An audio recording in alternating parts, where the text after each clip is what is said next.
IUI చేయించుకున్నారా? అయితే IUI చేయించుకున్న తర్వాత డూస్ మరియు డోంట్స్ గురించి చూద్దాం. డూస్ 1. ఐయుఐ అయిన తర్వాత 10 నుండి 15 నిమిషాలు తల కొంచెం కిందకు ఉండేలా పడుకోవాలి. ఇది వీర్య కణాలు సులభంగా అండాన్ని చేరడానికి సహాయపడుతుంది. 2.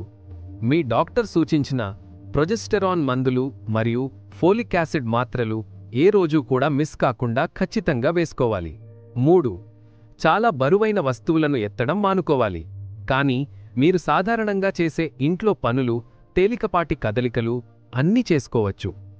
ఆహారం విషయానికి వస్తే మీరు ఆకుపచ్చ కూరగాయలు, నట్స్ మరియు ప్రోటీన్ ఎక్కువగా ఉన్న ఆహార పదార్థాలను పుష్కలంగా తీసుకోవచ్చు. అదేవిధంగా హైడ్రేషన్ చాలా ముఖ్యం. ప్రతిరోజు 3 నుండి 4 లీటర్ల నీరు తాగాలి. డోంట్స్ 1. మీరు దీని గురించి ఎక్కువగా ఒత్తిడికి గురికాకూడదు. అతిగా ఆలోచించడం లేదా ఇంట్లోనే ఉండి మిమ్మల్ని మీరు పరిమితం చేసుకోవడం చేయకూడదు.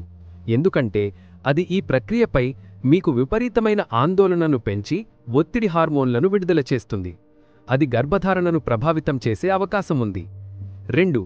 మీ డాక్టర్ని అడగకుండా సూచించని ఏ మందులు కూడా మీరు తీసుకోకూడదు. 3. అలాగే మీ ప్రెగ్నెన్సీ టెస్ట్ చేసుకోవడానికి ఐయుఐ చేసిన రోజు నుండి కనీసం 14 రోజులు వేచి ఉండాలి.